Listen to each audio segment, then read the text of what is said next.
Ya, Assalamualaikum warahmatullahi wabarakatuh.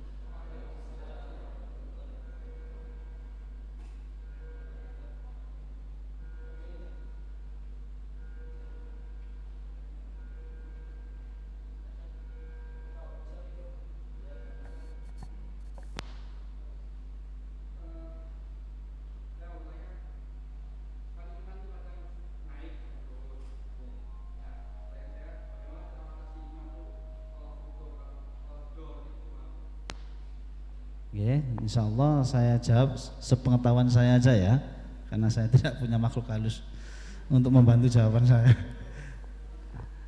Teman-teman, supaya iman kita naik bagaimana?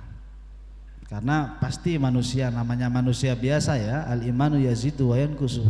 Iman itu naik juga turun. Ya, kadang naik, kadang turun, Nah, pertama teman-teman, yang wajib dilakukan oleh seorang muslim yang menginginkan imannya naik terus, pertama tentunya belajar agama, mempelajari ilmu-ilmu syar'i. Itu wajib, nggak bisa ditinggalkan, jelas itu. Karena dengan ilmu lah itu kita bisa mengetahui banyak hal, bagaimana cara mendekatkan diri kepada Allah. Apalagi sering mengikuti pengajian, datangnya saja, ngantuk saja dia sudah dapat keberkahan.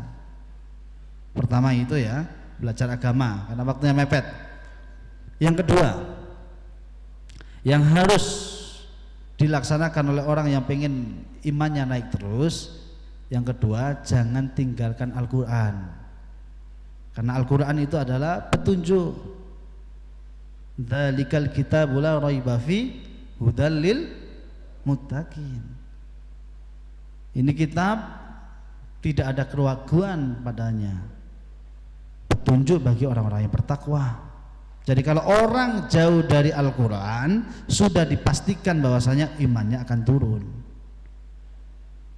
Selain mempelajari Al-Quran, membaca Al-Quran, juga mentadaburinya. Kira-kira kisah ini itu apa yang bisa kita ambil pelajaran? Cerita Nabi Nuh, cerita Nabi Musa, itu sesungguhnya untuk siapa? Untuk kaumnya Nabi Nuh apa kita? Untuk kita. Jadi jangan dianggap sepele cerita ketika Nabi Musa membelah lautan itu atas izin Allah, ketika Yunus ditelan ikan paus, ya, ketika Nabi Yunus ditelan ikan paus, ikan hiu, paus apa hiu? Oh iya, paus. Yang besar itu paus ya? Iya, mohon maaf itu sering kebalik ya itu. Iya, hiu gak bisa nelan ya. Iya, itu banyak sekali hikmah-hikmah yang bisa kita ambil pelajaran dari situ. Pertama, yang kedua ya. Kemudian yang ketiga, berteman dengan orang-orang yang soleh, seperti majelis seperti ini.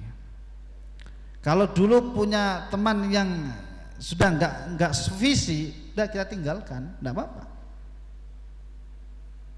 ya kan? Karena ada sampai masuk ke dalam Al-Quran ini peristiwa dua orang,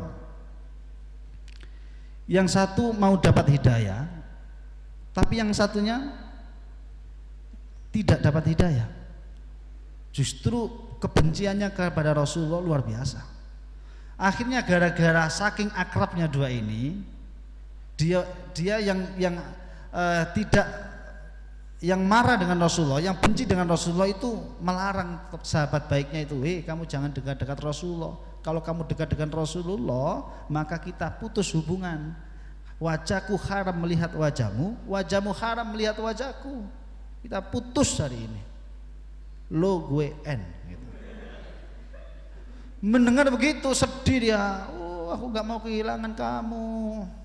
Ya, kita ini ibarat sepatu. Ya, saling jalan bareng ya. Satunya nggak jalan, nggak mau seorang wong gawe sepatu sisean. Saking akrabnya, tapi salah memilih teman, akhirnya dia besok ketika di akhirat dia berteriak, ya Allah, kenapa dia saya jadikan teman ya Allah? Kenapa saya jadikan teman ya Allah? Seandainya dulu di dunia dia bukan teman saya ya Allah. Dia kemudian sambil gigit tangannya itu. Dalam surat Al-Furqan itu tolong dilihat.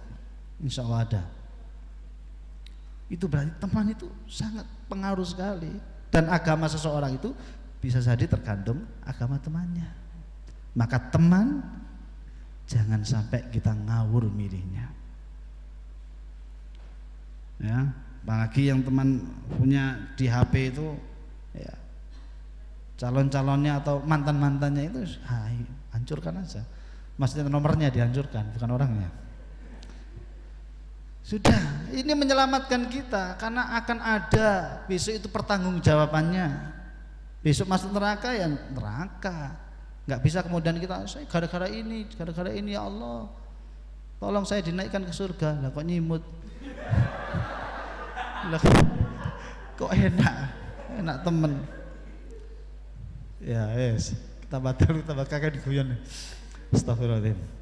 Itu ya teman ya. Apalagi tadi? Pertama apa? Ilmu agama. Yang kedua baca Al-Quran dan tadabbur. Kemudian teman ya. Kemudian 4, perbanyak dzikir. Karena dzikir itu akan membersihkan hati. Inna likulli tha'in saqalah. Fa inna istaqalatal qulub dzikrullah. Sesungguhnya segala sesuatu itu ada pembersihnya, dan pembersih hati itu adalah dzikrullah. Dzikir kepada Allah. Jadi kalau kita lagi banyak dosa, kalau dosa-dosa ditumpuk dosa dan kita diam saja, maka itu akan menjadikan dosa semakin banyak dan semakin ngedrop keimanannya. Maka selalu kita bersihkan dengan dzikir. Kemudian yang terakhir adalah muhasabah. Muhasabah. Ya Allah, apa ya yang saya lakukan hari ini? Kok perasaannya gak enak semua? Muhasabah setiap hari. Ketika tahajud atau paling tidak seminggu sekali gitu. Wong ada ulama itu yang saking khawatirnya itu membuat loh liang lahat di dalam kamarnya. Kalau imannya lagi ngedrop, dia masuk ke liang lahat itu dan merenung di situ. Itu teman-teman, dan jangan lupa tingkatkan ibadah. Itu saja resep dari saya. Mudah-mudahan bermanfaat. Sudah cukup ya? Sudah. Ada lagi?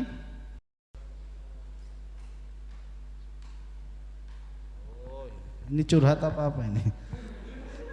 Apa hukumnya mencari ilmu di majelis dengan berselonjor, dan adab-adab yang seharusnya dilakukan itu bagaimana? Oke, dijawab jujur apa enggak ini? Nek melalui standar ya, agar ilmunya berkah, maka tentunya kita harus menghargai majelis itu. Harusnya begitu standarnya. Jadi harus diam, ya seperti majelisnya Rasulullah, duduk diam anteng begini. Tapi kan kita nggak kebiasaan ya, di sekolah aja kita kadang lempar-lemparan sepatu dalam kelas. Ada yang salto, ada yang macam-macam ya. Karena dulu saya pernah sekolah. Ya. Tapi yang sesungguhnya yang bagus itu adalah ya begitu, seperti para sahabat ketika mendengarkan Rasulullah ya memberikan ilmu, dia duduk begini tenang. Saya contohkan tadi, seandainya ada burung yang membuat sangkar di atas kepalanya, tentunya dia akan jadi sangkar itu karena saking khusyuknya. Begitu. Kalau selonjoran kebarus apa ya, pegel gimana aja kok masuk gole.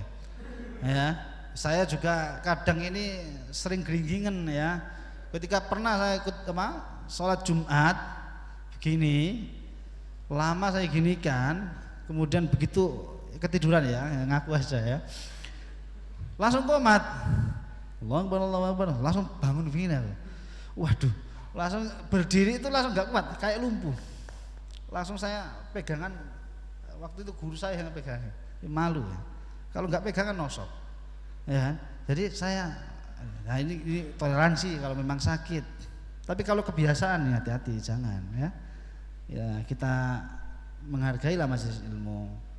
Nah, HP-HPan saya husnudzon, HP-an mungkin menyimak apa mencatat, insya Allah begitu ya, insya Allah begitu ya, insya Allah. Mudah-mudahan begitu. Tapi biar ilmunya berkah, biar apa ya, nggak apa-apa. Tapi sesungguhnya dalam majelis ya, kalau seandainya memang capek sampai ketiduran itu pun sudah dapat pahala, dapat keberkahan. Ya, tapi kita usahakan ya. Apalagi yang disampaikan itu penting enggak ini yang disampaikan? Insya Allah penting. Kalau enggak penting harus dipentingkan gitu. Ya betul. Ya, jadi itu teman-teman semuanya ya. Jadi kita usahakan semaksimal mungkin bisa duduk dengan tertib, mendengarkan dengan baik, menyimak antusias, biar ilmu yang kita dapatkan bisa masuk. Andai toh katakan dia kecapean atau apa, ya nggak masalah ya. Kita kondisional, tapi standarnya ya yang saya ceritakan tadi, seperti Rasulullah memberikan ilmu kepada para sahabat, semuanya duduk anteng tertib dan menghormati gurunya ya.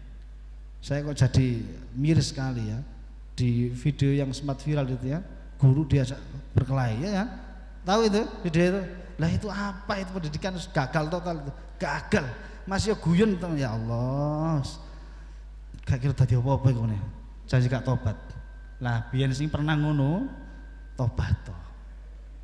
Baik gurune ya sakit ya, sampean parani silaturahim, hari raya ke sana minta maaf, ya Allah kita tobat ya Allah, dulu belum hijrah sekarang sudah hijrah, begitu ya. Karena guru itu penting ya, guru itu penting. Itu teman-teman ya, sudah ya, cukup. Alhamdulillah, mari kita tundukkan wajah kita ke bawah. Alhamdulillahirabbil alamin. Allahumma salli ala Muhammad wa ala ali Muhammad kama shallaita ala Ibrahim wa ala ali Ibrahim innaka Hamidum Majid. Astaghfirullahaladzim, astaghfirullahaladzim, astaghfirullahaladzim. Ya Allah, kami sering lalai ya Allah, sering mengabaikan-Mu ya Allah. Ketika Engkau memanggil kami tidak segera menyambut-Mu ya Allah, padahal semuanya yang kami butuhkan sudah Engkau berikan ya Allah. Mudah-mudahan Engkau mau memaafkan kami ya Rabb. Kami menyesali itu semua ya Rabb. Mulai hari ini kami tidak akan lagi seperti itu ya Rabb. Malu semuanya sudah Engkau berikan kepada kami ya Rabb. Orang tua yang baik, saudara-saudara yang baik, teman-teman yang baik, semuanya Engkau berikan kepada kami. Rezeki, anggota keluarga, semuanya, guru-guru yang baik Engkau berikan kepada kami ya Rabb. Dan tidak pernah sehari pun Engkau lupa memberikanku makan. Tapi kenapa kami sering mengabaikan-Mu ya Rabb? Kenapa kami sering merasa berat ketika Engkau memanggilku ya Rabb? Astaghfirullahaladzim. Ya Rabb, berikanlah kami hidayah ya Rabb. Bimbinglah kami, kuatkanlah iman kami ya Rabb. Tanpa Engkau yang memberi kekuatan, mustahil kami bisa menghadapi ujian yang banyak ini ya Rabb. Mustahil. Rabbana la tuzigh qulubana ba'da idh hadaitana wa hab lana min ladunka rahmah. Ya muqallibal qulub, tsabbit qalbi ala dinik. Allahumma ati nafsi taqwaha wa zakkiha. Ya Allah, tolong ya Allah, perkuat iman kami ya Rabb. Berikanlah kami ilmu yang bermanfaat bagi kami di dunia maupun di akhirat. Berikanlah keberkahan ilmu ya Rabb untuk membimbing anak-anak kami, membimbing saudara-saudara kami, membimbing masyarakat. Pilihlah kami sebagai jalan untuk menyampaikan ilmu-Mu kepada mereka ya Rabb. Ya Rabb, berikanlah kami kekuatan agar kami khusyuk dalam beribadah, karena selama ini ibadah kami biasa-biasa saja, bahkan ibadahnya sangat jauh dari kelayakan. Ya Rabb, berikanlah kami kekuatan keimanan. Allahumma anta rabbi la ilaha illa anta khalaqtani wa ana abduka wa ana ala ahdika wa wa'dika mastata'tu a'udzu bika min syarri ma sana'tu abu'u laka bi ni'matika alayya wa abu'u bi dhanbi faghfir li fa innahu la yaghfiru dzunuba illa anta. Rabbana atina fid dunya hasanah wa fil akhirati hasanah wa qina adzabannar. Subhanakallahumma wa bihamdik asyhadu an la ilaha illa anta astaghfiruka wa atubu ilaik. Assalamualaikum warahmatullahi wabarakatuh.